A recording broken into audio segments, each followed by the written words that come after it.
Olá, pessoal, tudo bem? Estamos aqui para o terceiro episódio do 30 Minutes of AI, ou 30 Minutos de IA, e hoje eu tenho um convidado extremamente especial. É alguém que eu conheci há não muito tempo, mas que, de fato, vem trilhando um caminho, digamos assim, não diferente, mas um caminho muito especial, porque concilia tanto a evolução de sua carreira profissional, bem como um propósito, uma missão, que é de como empoderar a educação, seja aluno, seja o ecossistema, com inteligência artificial, e, em especial, uma categoria que é das pessoas neurodivergentes. E, sinceramente, isso atinge uma grande parcela da população brasileira e mundial, desde pessoas com autismo até pessoas com algum tipo de distúrbio, como TDAH, enfim. Acho que o Alan vai conseguir falar muito melhor que eu. Antes disso, só dizendo o background do Alan bem rapidamente, mas ele vai poder se apresentar. Alan Carlos Scheidt, né, um nome difícil, diferente. Eu conhecia Scheidt, né, que é alemão, ele vai contar a história dele, sem dúvida, mas que é um educador, palestrante, um mentor com mais de 15 anos de formação, né, e atuação estratégica, seja nas áreas de educação, inovação tecnológica e inclusão, como eu bem comentei, né, se formou lá atrás em ciências biológicas. Interessante, Alan, essa combinação, né, doutorado em biodiversidade e meio ambiente, além de ter executado MBAs e cursos de complementação em liderança, negociação e educação corporativa. Alan é, sem dúvida, hoje um dos top voices na questão de neurodiversidade e inteligência artificial aplicada à educação no Brasil, autor de livros, enfim.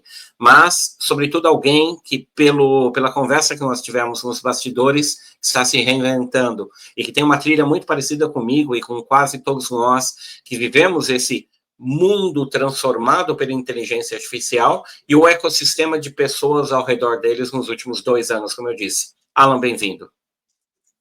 Eu que agradeço, Emerson, pela apresentação, pelo convite, porque eu fico muito lisonjeado quando a gente, nos bastidores, para quem não sabe, a gente está numa comunidade que está crescendo, né? E é uma comunidade que eu vejo que ela já nasceu com muito sucesso, porque ao contrário de ser uma bolha onde as pessoas têm um conhecimento uma das outras há muito tempo, e fica aquela assim, legal, genial que você está fazendo, e aquela puxa-saquismo, digamos assim, né, que acontece em algumas comunidades. Essa comunidade em especial, além de estar tratando a IA no Brasil, e aí essas interfaces de brasileiros do mundo, como o Emerson nos Estados Unidos, eu vejo que é um lugar onde a gente tem, desde quem está da portaria até o CEO da empresa, conversando, trocando e aprendendo. Então isso é sensacional. Uma brincadeira que eu falo com o meu sobrenome, todos nós conhecemos o Scheid, o Robert Scheid, que é o velejador, né? No caso, a minha família não gosta do mar, então colocaram um P na frente e ficou Scheid. Brincadeirinha, né? Isso não tem nada a ver, mas é só para falar um pouquinho. Você está escutando aqui no barulho de fundo, o celular, eu estou aqui no Brasil, em São Paulo, está caindo uma chuva torrencial esse horário que a gente está aqui nessa live, e o celular já disparou esse aviso. Isso. E aí eu vou chamar a atenção desse aviso, né? Esse aviso ele vem falar sobre cuidado, tem uma situação de perigo acontecendo. E quando a IA foi lançada publicamente pela OpenAI através do ChatGPT ali, mais ou menos novembro, dezembro de 2022, o mundo recebeu essa mensagem de aviso, né? E aí a gente foi pego de surpresa, porque aquilo que era restrito aos laboratórios, ou seja, quem tinha conhecimento com o desenvolvimento de software, de produto, ou mesmo de hardware, hoje você é leigo, você pode não entender nada de internet, mas você já ouviu falar sobre ChatGPT, Gemini, Cloud, internet das coisas, enfim, já teve um contato, né? E é muito legal quando a gente pensa nesse histórico do lançamento da IA, porque nesses últimos 3 anos, né, mas principalmente os últimos 2 anos, que foi 23 e 24, porque 25 a gente já está num grau de maturidade com a IA, você vê que a gente saiu daquela apresentação, aquele receio. Eu nunca esqueço que no primeiro mês que o ChatGPT veio a público e as pessoas viram do que ele era capaz, nossa, vai roubar o meu emprego, né? Todo mundo falava sobre isso. A gente passou esse momento de medo, tem um momento de medo de tecnologia que é muito grande, e aí em 2024 a gente amadureceu. E por muita felicidade, os modelos também melhoraram, porque aí também foram lançados modelos melhores de linguagem. Enfim, hoje nós conseguimos gerar praticamente qualquer conteúdo usando essas IAs generativas. Aqui eu chamo a atenção, uma puxadinha de orelha, Emerson, se você me permite. Claro. IA não é sinônimo de IA generativa. Eu acho que você também já ouviu muito disso, né? A pessoa acha que IA é aquele chatbot, é aquela conversa e acaba nisso. Não, ela é muito maior do que isso. Então, quando você pensa assim, a IA vai roubar meu emprego, já existiu muito antes, né? Desde lá da década de 90, mas principalmente 2010, quando a coisa começou a aquecer o mercado. Google, principalmente, né? Uma empresa que tem destaque na questão de pesquisa, embora isso não venha em primeiro plano, né? A gente pensa no Google mais como um buscador do que um instituto de pesquisa. Já existia essas IAs, já existia essa automação, essa melhoria de processos e fluxos. A IA generativa ela é uma ponta desse iceberg, né? E é uma ponta que a população em geral tem acesso. É um acesso hoje que existe da forma gratuita, e mesmo acesso pago, ele é acessível, porque é muito caro, né, para tocar o funcionamento dessas IAs, demanda uma estrutura de software, aquecimento desses computadores, desses servidores, e principalmente as GPUs, né, essas unidades de processamento que trabalham intensamente só para responder: oi, tudo bom? Como que eu posso te ajudar hoje? E tem muita gente usando, né? E isso foi também um gatilho para a gente repensar a educação, né? A educação, ela foi acontecendo, ela vem acontecendo desde sempre, né? A gente vê os relatos lá de Platão, Aristóteles, até é romântico, né? Aqueles homens com turbantes reunidos numa praça, todos deitados, comendo uvas na praça e discutindo sobre as grandes questões da vida. Se você fazer uma análise, Emerson, do que é o modelo educacional, a gente não mudou quase nada desde a Grécia Antiga. A gente continua tendo uma pessoa que fica em pé na frente da sala, num tablado, que é dono de toda a verdade do mundo naquele momento, e um público de estudantes que está ali passivamente observando, tendo essa informação. A sala de aula ela pode ter se transformado quanto ao mobiliário, né? Então a gente tinha cadeiras com madeira maciça, hoje a gente tem cadeiras de plástico. Antes era mais difícil mover esses móveis, hoje a gente consegue configurar a sala conforme a nossa necessidade. Mas ainda em grandes universidades que dominam o saber do mundo e estão aí entre os primeiros lugares no mundo de qualidade educacional e formação, né, profissional, temos o mesmo modelo. Uma sala contida por 4 paredes, com uma lousa digital ou não, um professor palestrante e uma equipe de alunos passiva, ouvinte. Né? Então, a educação, ao longo dos séculos, né, desde a Grécia Antiga até a modernidade, ela não se transformou tanto.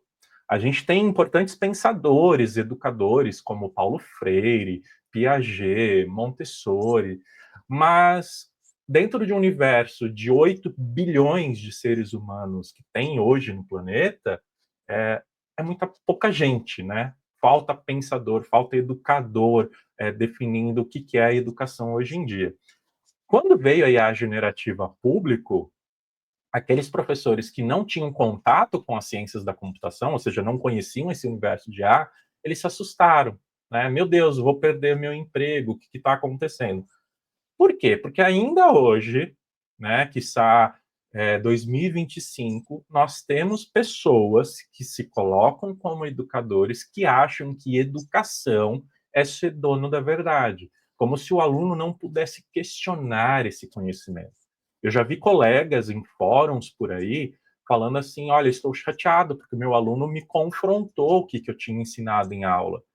E aí, nesse momento, eu penso assim, que maravilhoso, porque o jovem que eu estou educando hoje, seja criança nos anos iniciais da formação formal da escola, né?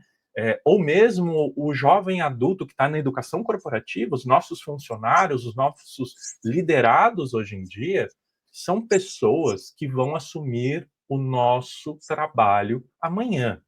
Eu, Alan, estou com 40 anos, eu não vou viver muito mais. Né? A gente tem aí uma estimativa de mais 40 anos, enfim, pela idade do brasileiro médio, mas quem vai ficar depois responsável por esse legado que eu estou deixando? A gente tem que parar de pensar que a contribuição que eu faço no mundo, ela é minha e só eu tenho direito a ter ela, e com a minha partida desse mundo, tudo acaba. Porque aí a gente vai estar reconstruindo a educação, sempre fazendo a mesma coisa. Eu, como educador, eu venho nessa questão de, ainda bem que surgiu a IA, porque a IA tirou a gente dessa zona de conforto e nos provocou a melhorar. Por exemplo, prova. Hoje em dia você entra mesmo no Google sem IA, com aquela pesquisa booleana, você encontra resultado de algumas provas que são propostas na educação. Espera lá, você está formando um profissional, por exemplo, um médico na faculdade de medicina, ou alguém que decora um conteúdo e acha esse conteúdo na internet. Se eu tenho conteúdo na internet, para que eu preciso do professor, então, em sala de aula? Né? Então, isso começa a provocar pensamentos, reflexões sobre qual que é o papel de cada uma das partes, desde o aluno que está se formando um profissional até o professor que está formando esse profissional, qual que é a responsabilidade de todo mundo. E aí aconteceu uma coisa muito legal, vou fazer um pouquinho do meu merchan. Logo que foi publicado o ChatGPT, me acendeu um alerta vermelho de os professores eles precisam aprender isso, precisam saber o básico. Eu escrevi um livro, eu publiquei um livro. Inteligência Artificial na Sala de Aula. Por que eu publiquei? E quando eu publiquei, muita gente falou assim, não vai conseguir publicar. Eu até tive dificuldade de achar uma editora que publicasse. Eu não queria publicar, por exemplo, como autor independente na Amazon, porque era um livro que eu queria que tivesse um selo, que tivesse ali um impulso de editora. Por que uma obra de pornografia sedutora tem selo de editora e um livro importante de educação não poderia ter? Né? Então eu fui atrás, eu subi a corrente como um salmão que volta à nascente do rio para se reproduzir, porque eu queria reproduzir esse conhecimento que eu tinha. Você me apresentou, eu sou biólogo de formação, mas eu também sou autista. E o meu autismo me faz ser muito curioso. Eu sou aquele curioso que é insuportavelmente curioso. Eu quero investigar tudo que chega na minha mão. Então, eu sou daqueles que pega às vezes, o celular no momento de insônia, eu mergulho a madrugada dentro para investigar todas as vírgulas, todos os detalhes. E aí eu encho a minha biblioteca de leituras que eu preciso fazer, de livros que eu vou comprar, de livros que eu tenho que ler, porque eu quero me apropriar de um assunto, não para vender esse assunto, mas para entender qual que é o meu papel no mundo relacionado a esse assunto em questão. Eu queria reproduzir esse conhecimento porque, apesar de eu estar mais ligado à biologia, eu também estive muito ligado à informática. A informática sempre foi meu grande hobby. Um hobby que lá nos meus 15 anos eu estava ganhando prêmio estadual de desenvolvimento de robôs, no momento que a gente usava linguagem C++. Olha isso, hoje em dia a gente fala de Python, a gente fala de inteligência artificial que já faz a codificação. E eu estava lá teclando no computador, COBOL, C++, e fazendo um robozinho, que era um hovercraft, sair do chão e flutuar num trajeto ali determinado. Só que eu gostava tanto da computação que eu nunca vi isso, eu quero trilhar isso profissionalmente naquele momento. Por isso que eu fui para a biologia, porque eu queria entender a interface da tecnologia com a parte viva, a parte orgânica. Mais recentemente, com o ChatGPT, isso me chamou a atenção. Eu sou um educador, eu me posiciono como autoridade em educação nas redes sociais, mas principalmente no LinkedIn, onde eu sou feliz de falar que eu sou top voice. E aí eu tinha que falar, como que eu vou falar da IA para professores? Emerson, a melhor coisa do mundo é você olhar para você e pensar, quem sou eu, de verdade? Sem a profissão, sem nada. Quem é o Alan?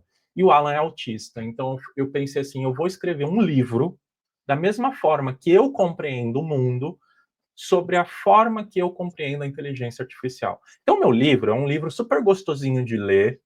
Ele é lido em 2 horas, se a pessoa sentar numa sacada só. Não é um livro que eu vou explorar o que é computação, que eu vou ensinar programação. O objetivo não é esse.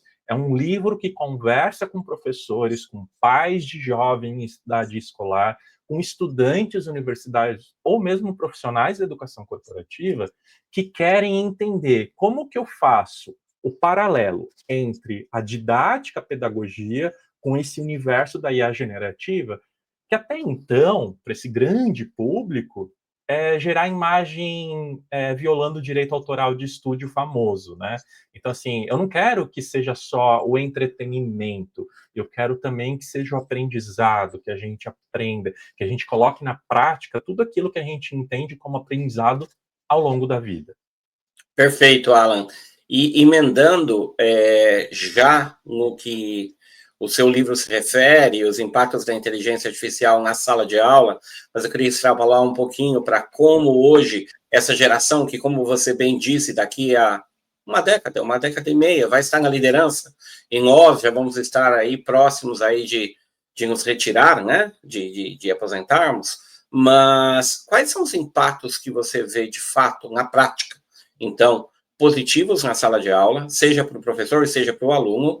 2, como balancear um pouco alguns vícios que são absolutamente naturais pela facilidade em se manejar o ChatGPT e fazer com que hoje se tenha um debate muito forte, né, e há alguns estudos suportando isso, de que o nível de QI, por exemplo, no último ano, ele decaiu, e essa década pode, pela primeira vez na história, ter um average, né, um QI médio abaixo do que a década anterior.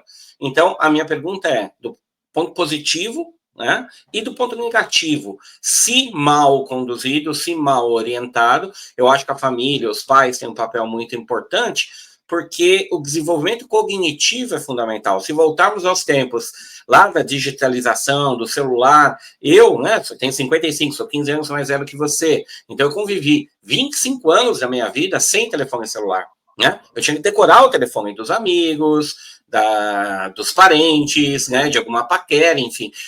Não só telefone, endereços e uma série de dados, né? Nós tínhamos as enciclopédias, eu adorava o Almanac Abril, porque o que eu fazia era decorar mesmo, eu queria saber, eu amo futebol, então toda a história. E hoje eu sinto que essa nova geração, obviamente pela facilidade que tem de um recurso como esse na mão, ela está tirando dele o de melhor, mas também em alguns aspectos ela está se viciando. E não quero pôr a culpa só nessa nova geração. As pessoas em geral, pegando o famoso vídeo do advogado de 2 semanas atrás, que fez uma sustentação oral com a própria voz do ChatGPT, né? Ou seja, não estamos falando da geração Z, eu não gosto de criticar especificamente uma geração, mas é o fato de que o ser humano às vezes se acomoda e acaba utilizando não da melhor forma possível.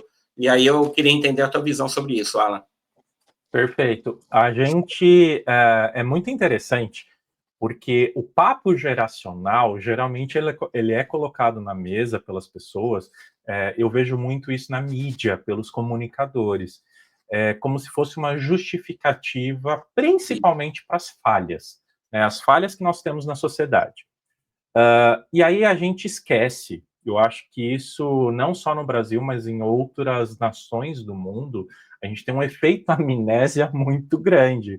Eu vejo, por exemplo, pela pandemia, que a gente estava tendo aula na televisão sobre como lavar as mãos, e hoje, por exemplo, o Brasil está tendo uma situação crítica de doença respiratória aguda grave, por falta de higiene simples do dia a dia. E ver, a gente acabou de passar por uma pandemia que o mundo todo estava dentro de casa, com o impacto econômico que a gente sente na pele até hoje.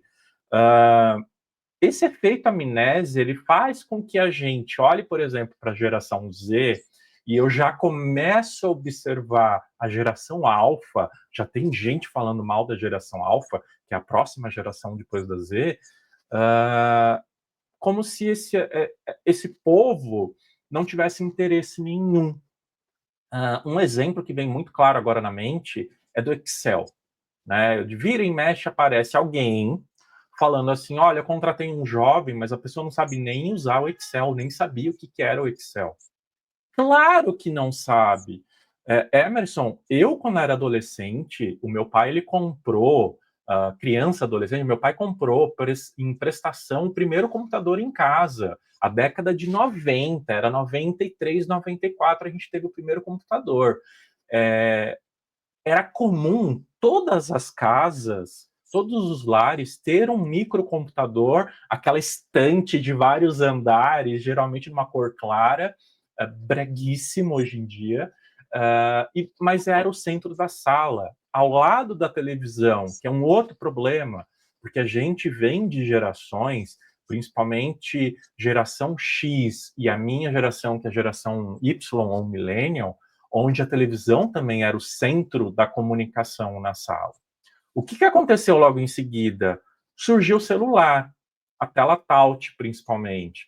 Hoje em dia, quase ninguém tem um computador em casa, mas todo mundo, praticamente 99,9% das pessoas nos centros urbanos e boa parte dos centros rurais, a não ser periferias muito específicas, por exemplo, lá no meio da floresta amazônica, uma tribo, alguma coisa assim, todo mundo tem acesso a um celular com conexão à internet. O celular ele tem um Excel, mas o Excel ele nunca evoluiu por tamanho da tela e da usualidade ali, o UX Designer, por exemplo, da tela do celular. Então, assim, a gente não teve contato ao longo de décadas do Excel nessa interface celular. A gente não tem computador em casa. Hoje, a gente vai ter contato com o computador na biblioteca da universidade ou mesmo na empresa. Então, a pessoa ela chega muito cru, mesmo. Da mesma forma que, quando eu era criança, para você aprender informática, você tinha que fazer um curso de datilografia antes, porque era muito difícil você digitar no teclado do microcomputador. E o mouse, a gente abria o Paintbrush do Windows para aprender a desenhar, para você ter coordenação motora do mouse. Hoje em dia você clica na tela e está tudo feito. Então a gente tem muito essa coisa de apontar os defeitos da geração vigente. A geração Z ela está em destaque porque eles são a força de trabalho hoje dominante, né? São pessoas que estão chegando a cargos de liderança, são jovens profissionais que acabaram de sair da universidade, estão na pós-graduação, estão fazendo mestrado e doutorado, ou seja, eles estão definindo o que vai ser o futuro nas próximas décadas no mundo, né, em todos os países do mundo. E aí a gente olha para eles com esse olhar de eles tinham a obrigação de saber, e a gente esquece que a minha geração principalmente, passou por toda essa interface do analógico para o digital e teve que aprender tudo. Então, assim, a gente tem que sentar junto e ensinar. E aí, na questão da educação, uma provocação que eu sempre faço com quem reclama, por exemplo, da tecnologia na sala de aula, o meu aluno ele vai gerar ali um trabalho no Gemini, no ChatGPT, e vai me entregar uma coisa que ele não pensou, que a IA gerou. Você pediu errado. Se você está pedindo para ele gerar um texto, ele vai gerar um texto, não importa a ferramenta que ele usa. Da mesma forma que se eu for um professor de cálculo e pedir para resolver um cálculo, se o aluno tiver acesso a uma calculadora, ele vai usar. É uma ferramenta que tem que ser usada. A não ser em situações muito específicas, por exemplo, eu quero ensinar todas as etapas do cálculo, e aí eu preciso escrever a lápis ali no meu caderno de anotações todas essas etapas, beleza. Mas se eu estou numa aula, por exemplo, de bioestatística, que eu quero calcular ali o impacto exponencial da progressão, para que eu vou fazer anotação no papel se eu tenho uma calculadora que ela calcula muito bem, muito rápido, com confiança? A mesma coisa a IA generativa, né? Se você é um professor e pede para ser gerado, vai gerar. O que eu dou como dica, né, sempre, deixa o aluno gerar. A partir do que foi gerado em sala de aula, vamos conversar, vamos pesquisar o que ele quer dizer nesse trecho. Até então, a Yala era famosa pelas alucinações. As alucinações estão diminuindo com o tempo, mas é muito importante a gente ter essa veia de pesquisador, do aluno que vai explorar, porque isso casa exatamente com tudo que eu imagino que o profissional tem que ter, que é a vivência profissional. Então, assim, é o lance da calculadora. Eu não posso brigar com a calculadora, porque ela faz muito bem o papel dela. O problema é como eu estou usando a calculadora, em qual momento da minha sessão educativa ela está entrando como ferramenta, ou se eu estou dando todo o trabalho só para ela. Afinal, eu estou formando calculadora ou pessoas? Não, perfeito. E você abordou um ponto bastante pertinente que voltamos lá no início da sua fala sobre educação, ou seja, a educação não mudou praticamente desde a época da Grécia Antiga, né? Embora os filósofos esses sim debatiam a respeito, mas criaram uma metodologia que a partir daí esses caras pensaram pela gente e basta a gente aplicar, e esse é o ponto que eu quero chegar. Quando a gente tem uma calculadora ou uma solução de GenAI, a gente está aplicando, basicamente, ok? Então, responde o quê? O quê? Qual o resultado desta equação? Quando ocorreu isso, essa história? Qual é a região do mundo, essa geografia? Me descreva essa molécula, né, em química orgânica, de que ela é composta, mas como? Então, vou te dar um exemplo. Quando minha filha foi fazer matemática, e ela era rata de matemática no colégio, no colegial, no segundo grau, na universidade, na USP, no IME, não era matemática que ela conhecia, porque ela não tinha mais que responder, ela tinha que reproduzir o pensamento matemático para chegar até aquele resultado, ou, quiçá, mudar aquele resultado eventualmente, né? Então, eu acho que, extrapolando para a educação de base, para a educação de primeiro e segundo grau, até chegar na universidade, eu acho que o grande movimento que vai exigir dos educadores é esse, né? Como, de fato, assim, as ferramentas estão aí, né? É uma bobagem, vou proibir de utilizar, ok, proíba, mas ele vai utilizar de alguma outra forma. Mas já se eu tenho isso, como que eu tenho a IA como aliada, mas cujas avaliações não estarão se 2 mais 2 é igual a 4, mas o porquê, né? Não é, as avaliações não vão estar focadas no resultado em si, mas a descrever como se obtém esse resultado. Eu acho que aí pode ser o grande avanço da história, mas eu não sei se imundo, tá? Exceto alguns métodos de Piaget que você mencionou, etc., mas eu não sei como a educação no mundo está preparada para isso, né? O construtivismo já é um pouco assim, mas outras metodologias tradicionais pedagógicas, não. Então, escolas públicas, certeza que não, enfim, eu acho que vai ser uma grande revolução nesse aspecto, não, Alan? Com certeza, e eu adianto o que eu acho como resposta a essa última pergunta. Vai acontecer quando isso for sentido na pele, né? Aquele ditado popular que a gente fala que a gente só dá valor quando a gente perde ou quando a coisa, A o água meteoro bate na não cintura, atinge. né? Para não dizer outra coisa. Exatamente. Eu ia falar esse, eu falei, eu não vou falar. Por quê? Por isso que eu fiz questão de enfatizar. O jovem hoje que eu aponto como problema é o meu líder amanhã.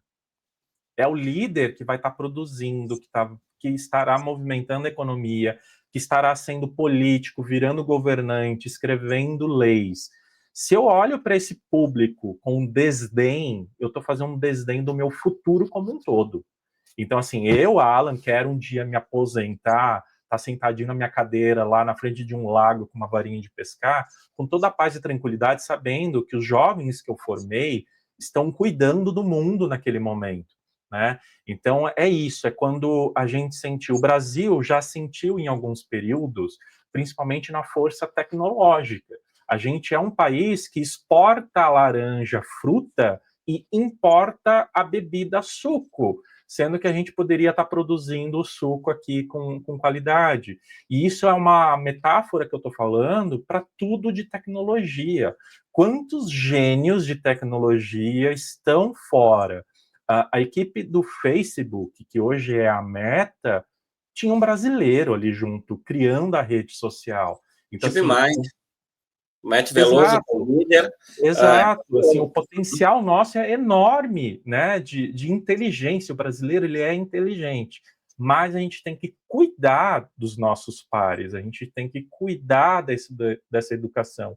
Eu vejo assim, se eu estou falando que uma IA está indo bem num exame da Ordem dos Advogados, por exemplo, que é um exame super complexo, para uma grande população de recém-formados em direito, será se esse exame está realmente explorando o aspecto humano profissional? Porque, olha, um robô, né, vou chamar IA de robô, ela está resolvendo o exame. Então, novamente, a prova é para avaliar IA ou para avaliar pessoas, né? Então, essa questão é, o professor, ele tem que parar de se preocupar que a prova dele, o Google, a internet responde, começar a pensar em como que eu estou elaborando uma prova, que tipo de competência eu estou avaliando. Outro dia eu até publiquei um artigo sobre como hoje muita empresa, muito ambiente corporativo depende de feeling. A gente chama de feeling. Ah, eu estou contratando esse cara porque ele é muito bom, ele tem um feeling ótimo. Meu Deus, não é feeling, é soft skill, é hard skill. E isso não é novo, vem desde a década de 70, a Harvard já falava sobre isso. Então, assim, coloca nome para isso. Então, eu preciso contratar alguém que tenha uma soft skill de empatia para atendimento ao cliente, sabe? Não é assim, o pessoal, aquele cara tem um feeling, ele atende muito bem as pessoas. Não, ele tem uma habilidade. E aí ver aonde nós estamos errando enquanto sociedade, que essa habilidade pode não estar sendo formada, né? Será se eu estou cobrando decoreba para tirar nota 10 e punindo quem não consegue alcançar o 10? Ou eu estou formando novos profissionais que vão ter essa responsabilidade do futuro? Sabe? Então, a minha questão de educação, ela vai muito também na veia da criatividade. Pessoas neurodivergentes como eu, como você, como muitas outras pessoas que têm aparecido, a gente até tem um dado aqui que eu peguei da internet, que no censo até 2024, foi visto que 1% da população brasileira é autista. O autismo ele entra dentro das neurodivergências, né, de transtornos ali que fazem essa pessoa ser um ponto fora da curva, digamos assim. A gente tem um pensamento típico, as pessoas neurotípicas, e o pensamento de pessoas neurodivergentes. Um exemplo muito rápido é assim: uma vez eu fui dar aula de botânica, e aí o plano de ensino era, você tem que ensinar a germinação do milho, da semente de milho, que é uma monocotiledônia, uma grama, então vamos explorar esse conhecimento. Ao invés de eu chegar na minha aula, apresentar aquele ciclo, que é muito conhecido, né, circular, bonitinho, da semente virando plantinha e tal, eu cheguei com uma pergunta. Pessoal, por que, momento escatológico da live, por que quando você come milho, o seu bolo fecal lá no vaso sanitário sempre vai ter uma sementinha? O que está acontecendo? Com essa pergunta, aí eu deixei meus alunos debaterem, irem pesquisar. O livro de botânica não teria resposta. Por quê? Eu estava ali solicitando que o aluno entendesse de fisiologia humana do aparelho digestório, de entender por que a gente, mesmo com tantos ácidos, não consegue quebrar essa parede da semente, e também o conhecimento de germinação, do porquê que aquela semente tem uma testa, uma superfície muito dura que tem que resistir quando ela é engolida. Qual que é o ambiente que o milho ocorre? Quem que se alimenta de milho lá na natureza? O herbívoro. Então, assim, a planta quer sobreviver, então ela tem que ter toda uma armadura para sobreviver a ela ser comida e mastigada para chegar em outro lugar e dar origem a uma nova planta. Então, através dessa pergunta que fugiu completamente daquele ciclo que eu teria numa aula tradicional, o meu aluno ele consegue relacionar um conhecimento, uma habilidade, no caso que eu estou formando ali naquele momento eram novos biólogos, e também mobilizar conhecimento do dia a dia, do cotidiano dele, do que ele experimenta. Porque senão eu chego assim, gente, eu tenho essa planta aqui que foi achada numa pirâmide e que depois de 4.000 anos ela germinou. Tá, legal, parabéns para ela. O que eu tenho que a ver com isso? Agora, o milho que eu estou comendo ali na manteiga, chegando no meu trabalho em casa, tem relevância comigo. Então, a educação ela tem que passar também por uma reconstrução da criatividade. Porque, Emerson, você que tem filha, você via quando a sua filha era pequenininha, que fazia desenho, fazia arte, a professora, o professor chamava vocês para ir na escola, sempre tinha aquele mural de exposição das artes dos alunos, porque naquele momento eles estavam aprendendo sobre civilizações antigas, então eles desenhavam essas civilizações. E hoje, você entra numa universidade e você vê um bando de universitários sentado numa cadeira, sem poder se mexer por horas, e que não sabe pintar, não sabe desenhar, porque pintura ficou restrito à creche, ficou infantilizado. E aí, na surdina, a gente vê esses adultos comprando livros de colorir e colecionando canetinhas para aliviar todo o estresse. É isso que eu falo, essa criatividade que a gente super incentiva a criança, a gente se perde quando chega no adolescente e no adulto. Qual que foi a última vez que Emerson sentou no chão e brincou com alguma coisa que gosta, sabe? Pode ser videogame, mas quando foi o seu momento lúdico de aprender algo, mas com diversão, que não seja aquele momento, trabalhei demais, vou sentar aqui, vou assistir minha televisão e vou novamente agir como um estudante passivo, que só recebe a informação, mas que o meu cérebro não faz nada com ela. Não, esse ponto que você colocou é o que me veio à mente 3 vezes nesse nosso papo, né? A diferença entre ser passivo e ser interativo, né? Eu acho que isso a IA pode propiciar. Alan, a gente está indo para a reta final dessa nossa conversa. Sem dúvida, a gente poderia ficar 3 horas aqui e, sem dúvida, o convite está feito para que a gente venha na segunda temporada explorar. Mas eu queria que você falasse um pouquinho do Alan daqui para frente, né? Então, nós já o introduzimos, está claramente para perceber o teu engajamento e a tua vocação natural no sentido de amar a educação e, sobretudo, formar essa nova geração de legados, né? Mas como que você imagina o Alan daqui para frente? Quais contribuições ainda? Claro que, mesmo para mim, para todos nós, a gente não sabe o que vai acontecer, até onde se vai chegar, mas se tiver que voltar com o Alan daqui a 2, 3 anos, onde você gostaria de estar situado, Alan? Isso vale tanto na carreira como na vida pessoal, mas sempre um pouco com esse contexto da inovação e da IA. Perfeito. Primeiro, eu já agradeço os finalmente, né? Então, agradeço muito o seu convite. É um privilégio estar aqui contigo. Eu me sinto num ambiente, aproveitando a tempestade que está lá fora, aquele cheiro daquele bolo de fubá que acabou de sair do forno e um cafezinho quentinho. Acho que conversar sobre temas que a gente gosta e conversar com inteligência, sem ficar falando óbvio, é uma das coisas mais espetaculares que comunidade nenhuma coloca, a não ser que seja comunidade real, né?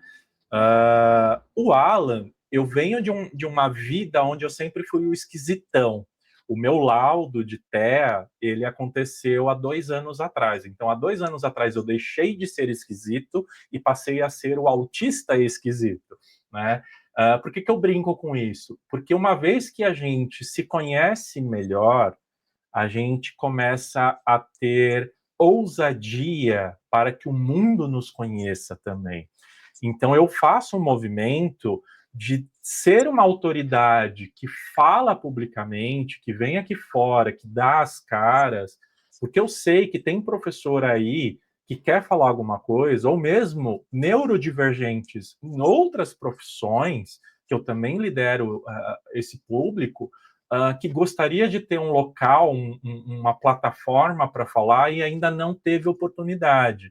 Então, eu sou aquele que eu me considero um pouco vaidoso, né? Mas que está com um facão abrindo caminho, né, nesse mato todo, né, nesse matagal. Para os próximos anos, eu quero pegar toda essa maturidade que eu conquistei ao longo da vida e aí formar novos Alans, né? Formar os meus sucessores, formar novas pessoas que consigam me provocar e falar assim, Alan, o que você falou aqui estava errado. Vamos sentar, vamos investigar e vamos retransformar esse conceito. Eu quero isso, eu quero um aluno, eu quero um formado, um profissional que chegue para mim e fale, olha, eu estou construindo algo novo, eu estou modelando a educação do futuro, porque a gente está alguns milênios atrasados nesse modelo de formação. A gente fala muito da questão filosófica, da questão do idealismo, de como que a educação deveria ser, mas no chão de fábrica, no dia a dia, na escola pública principalmente, a gente vê pouco investimento para coisas que são triviais. Por exemplo, IA. Mesmo a IA generativa, hoje a gente tem mais movimento de proibição de celular na sala de aula do que levar essa garotada, por exemplo, para um laboratório de informática para ver o que a IA está gerando e investigar o que está sendo gerado. Ou seja, eu não posso mais fechar os olhos para o grande elefante branco que está sentado no planeta Terra e que tem país por aí que está olhando e está se aproveitando, e a gente fica de bracinho cruzado pensando assim, mas o que será de nós? Não, o que será de nós é assim, o que você vai fazer, né? O que o Emerson está fazendo, o que o Alan está fazendo, o que cada um de vocês que estão assistindo essa live estão fazendo no dia a dia. Só para fechar, Emerson, eu quero que o responsável, o pai, a mãe, enfim, quando a criança chega toda entusiasmada da escola porque aprendeu algo novo, que esse adulto senta no chão com essa criança e aprenda junto com ela. Que pare de fechar os braços e falar assim, tá bom, filho, agora o papai e a mamãe vai descansar. Se a gente faz isso, a gente está sendo hipócrita, porque a gente está falando, olha, essa geração alfa, após a geração Z, eles não sabem nada. Será se eles não sabem nada porque eles não aprenderam ou porque quando eles aprenderam, nós não demos valor para esse conhecimento? Então também falta humildade nas nossas gerações de olhar para essa garotada que está vindo e saber que eles vão nos substituir e que a gente quer uma substituição com qualidade. Eu quero ser um velhinho aposentado lá no meu lago pescando, que vai chegar um jovem profissional e falar assim, hoje eu fiz maravilhas pelo mundo, graças ao abraço que eu recebi da sua geração. Alan Pichait, pessoal. Muito bem, muito obrigado, Alan. Assim, uma super aula. Já segue o convite para a segunda temporada nossa, que será no início do ano que vem.